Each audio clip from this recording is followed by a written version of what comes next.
We have light, basically. Cinematographer Marcel Rev's use of Kodak's Ektachrome in Season 2 of Euphoria has inspired Atlanta Film Company to treat it the same way for stills.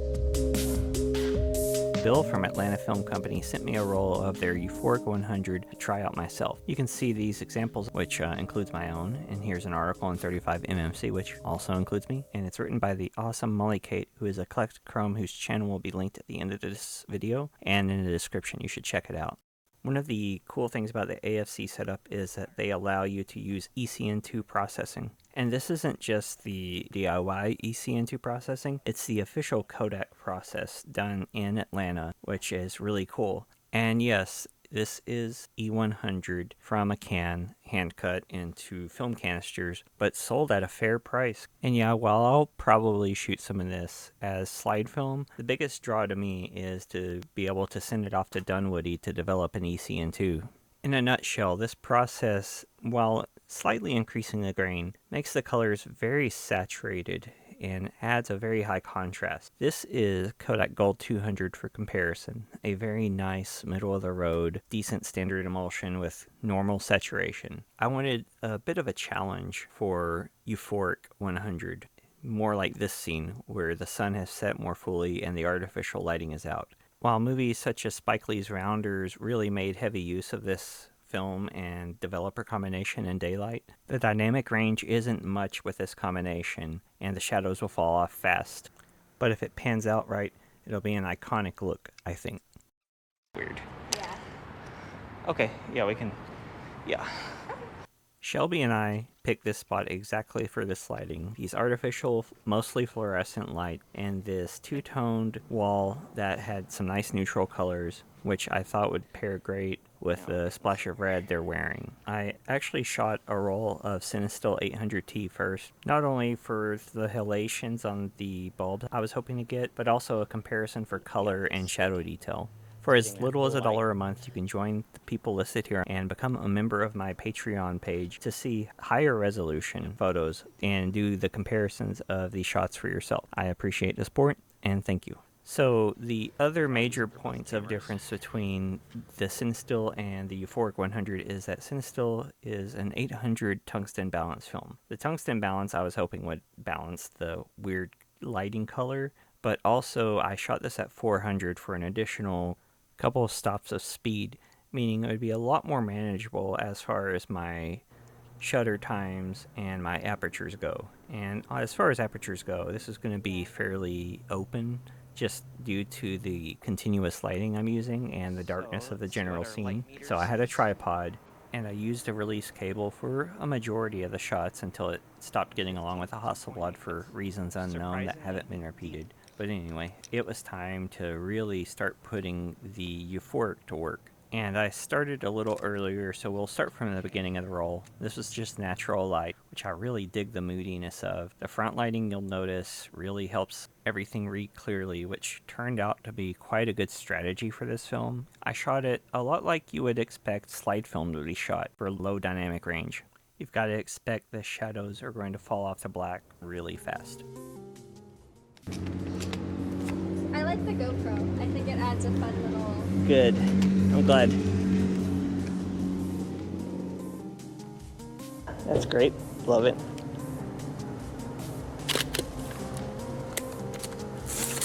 Perfect. Love it.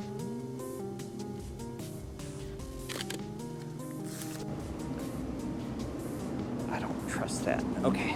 I'm going to do one more just to be safe. All right. I feel good about that. Okay. So let's see. Go ahead and we'll try that corner right there. I do have to say, however, that this was a very challenging scene, and I would have liked the sky to have some blue in it, you know, blue hour. I was talking about the lack of dynamic range and the need for front lighting, and it actually turns out that Marcel Rev discussed this with American Cinematographer magazine and went through their process for lighting the film and the challenges of shooting the film in darker scenes. In short, the strategy seems to be throw a lot of light at it and be prepared to deal with a heavy green cast, which thankfully Dunwoody helps with, but you can definitely do your own too. Thank you. I appreciate it. The Cinestill also served as kind of a safety in case I just really blew this shoot on the 35mm, because it was a very new experience to shoot not slide film, but a film with such a narrow dynamic range and unpredictable color response. But it was also exhilarating and fun. I did add quite a bit of warmth to the continuous light, and I'll talk about this thing in the near future, but that definitely helped, especially since I forgot the adapter ring for the warming filter I was going to use. Actually, this is good. So go ahead and stand like kind of over me. This is going to be like a medium shot. I'll move the light in a second. So a little. So here's the last of the Cinestill with nice cool shadows, good neutral highlights. It's a nice film. It's right in its element in this type of lighting. The halation is a nice touch, and I did, like I said, wish that I had a little more color to the sky, but also it's just part of the mood, and it's very good that it's part of the mood because now you're about to see the Euphoric 100, and you can see what I mean by the extreme contrast. But there's front lighting, there's a distinct backlighting, and I think it gives it just enough separation that this works, although maybe a second light would be good for like some cross lighting. Shooting on this in slide film reminds me of publication shooting. You'd have to shoot for the potential of being on like newsprint, where ink spots run together and pictures get dense, and you have to have really good separation. It's because if ink and paper combine to make the shadow areas fall completely dark, then you have to have a picture that is readable and that you can recognize what it is and what it's about and everything else. So it's a good principle to bring to this type of film, and it often involves using artificial light. We can do a few. You want to drive over by the Bergfeld sign? Yeah. Yeah. Well, I have a few left. And these final ones from this spot are definitely my favorite. The cold lighting gained an intense blue from the film's saturation and color shift characteristics. The warmer light on Shelby came across a little more neutral, but still warm. And the way I placed the shadows on their face and made sure to get the shadows to fall a certain way across the nose and mask of the face helped the photos work, even if I placed the shadows too far to a side and the shadow area fell completely dark. But after this, I still had a handful of frames left, and a neon sign was calling from across the street. I know this would have been a perfect Cinestill opportunity, but that stuff was shot, and the Euphoric 100 was going to be a lot of fun, I think, with the color saturation. Once again, I wish the sky had some color, which would have helped us a lot, but it was definitely still worth it, and I think it was pretty interesting. And I'm definitely glad I had a tripod. Let's see. So it's going to be kind of like a nighttime wanderer kind of pose. Okay.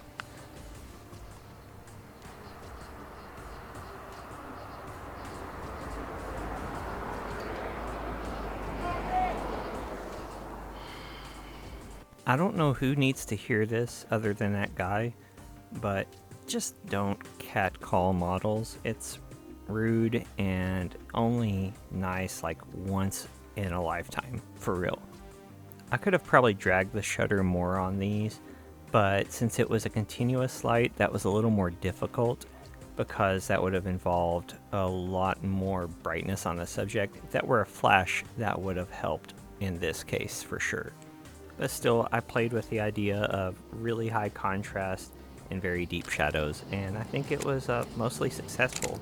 The sign was definitely very high, so we had to get a bit of a distance away from it to get it to fit in the photo, and the lack of surrounding light definitely didn't help things.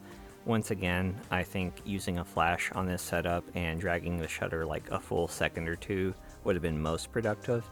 But for something on the fly, I think it was neat and stylish, and it helped take everything else out of the equation. It's just Shelby and this sign, and I think it helps set a mood and allow more interest and imagination to come into play. And I definitely agree with Marcel Rev on this quote.